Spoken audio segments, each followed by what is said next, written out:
22 जनवरी को होने वाली प्राण प्रतिष्ठा को लेकर all India United democratic front के अध्यक्ष बदरुद्दीन अजमल ने बड़ा बयान दिया है। बदरुद्दीन अजमल ने मुस्लिमों से अपील की है कि वे 20 से 26 जनवरी तक अपने घरों में रहें। इस दौरान ट्रेन, बस या कार से सफर न करें।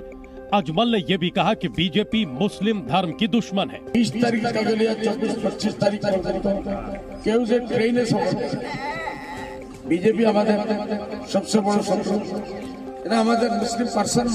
वहीं केंद्रीय मंत्री गिरिराज सिंह ने बदरुद्दीन अजमल पर हमला बोलते हुए कहा कि ऐसे लोग मुसलमानों को डराते हैं और उनमें भ्रम पैदा करते हैं। बदरुद्दीन अजमल को भले नफरत हो बीजेपी से, बीजेपी मुसलमान से नफरत नहीं करती। ओवैसी जैसे लोग, बदरुद्दीन अजमल जैसे लोग जो समाज में नफरत फैलाने का केवल काम करते हैं।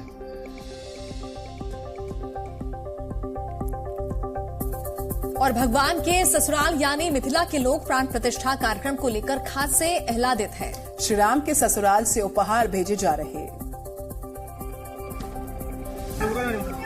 1100 थाल में सजे रत्न आभूषण, मिष्ठान, फल, मेवा और सुंदर सुंदर वस्त्र, ये सभी श्री राम के ससुराल की ओर से श्री राम जन्मभूमि तीर्थ क्षेत्र ट्रस्ट को समर्पित किया गया। ये सारे गिफ्ट जनकपुर से लाए गए हैं।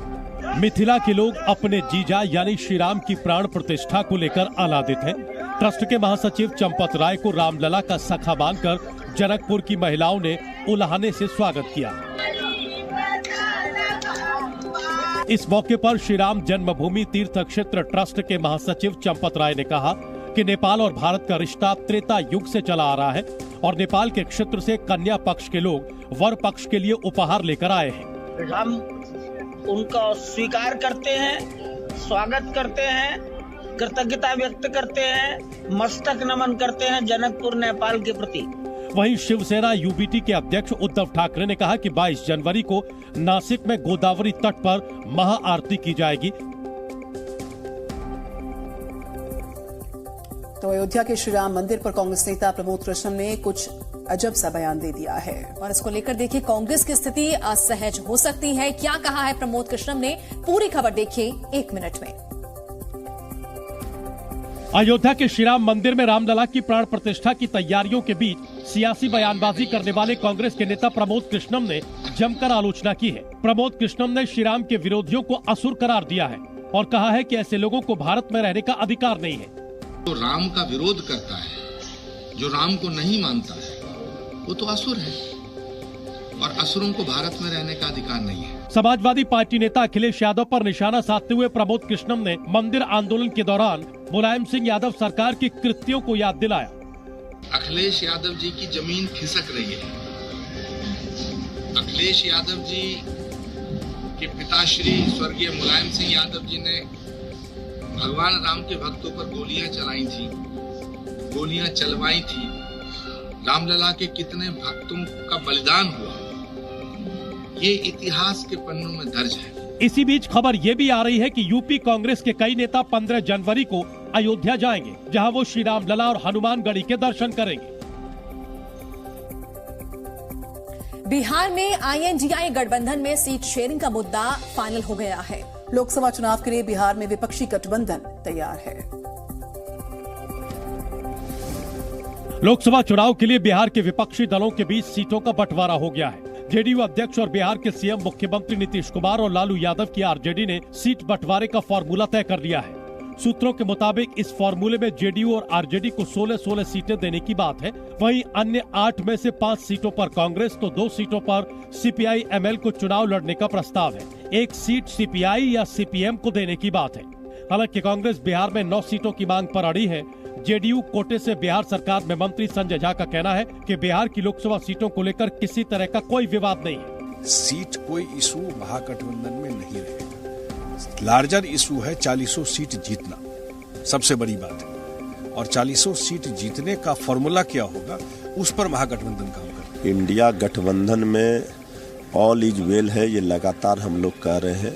हर राज्यों में सीट शेयरिंग का फॉर्मूला लगभग तय हो चुका है और समय आने पर इसे सार्वजनिक कर दिया जाएगा, बता दिया जाएगा।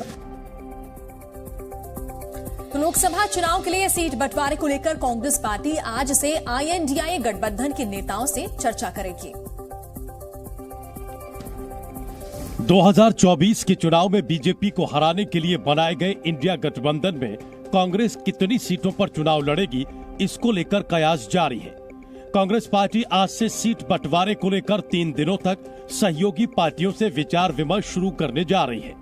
बताया जा रहा है कि चर्चा की शुरुआत दिल्ली से होगी।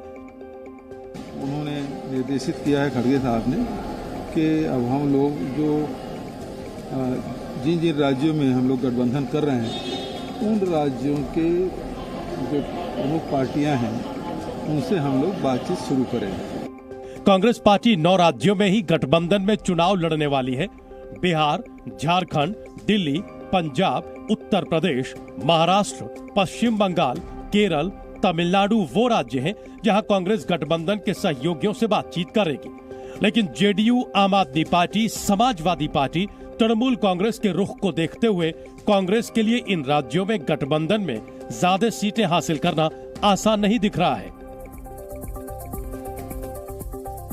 बीजेपी नेता सुशील कुमार मोदी के एक बयान से बिहार की सियासत उबल रही है और इसमें उन्होंने आशंका जताई है कि पश्चिम बंगाल की तरह बिहार में भी ईडी और सीबीआई की टीम पर हमला हो सकता है। एक report. RJD supremo Lalu Yadav और उनके परिवार पर सुशील मोदी का तीखा हमला जारी है। उन्होंने एक बार फिर आरजेडी को निशाने पर लिया और बंगाल में केंद्रीय जांच एजेंसी की टीम पर हुए हमले का हवाला देते हुए आशंका जताई कि बिहार में भी ऐसी घटना हो सकती है। और मुझे तो डर है कि कल बंगाल में हुआ लेकिन बिहार में भी हो सकता है, क्योंकि राष्ट्रीय जनता दल और टीएमसी में कोई फर्क नहीं है। लालू यादव के बेटे और बिहार के डिप्टी सीएम तेजस्वी यादव समेत उनके परिवार के कई सदस्य सीबीआई और ईडी के रडार पर हैं। माना जा रहा है कि उनके खिलाफ कभी भी जांच आगे बढ़ सकती है। ऐसे में सुशील मोदी ने केंद्रीय एजेंसियों से सतर्कता बरतने की अपील की है। लालू परिवार पर टीएम, सीबीआई, ईडी कोई कार्रवाई करती है तो उन पर भी हमला हो सकता है।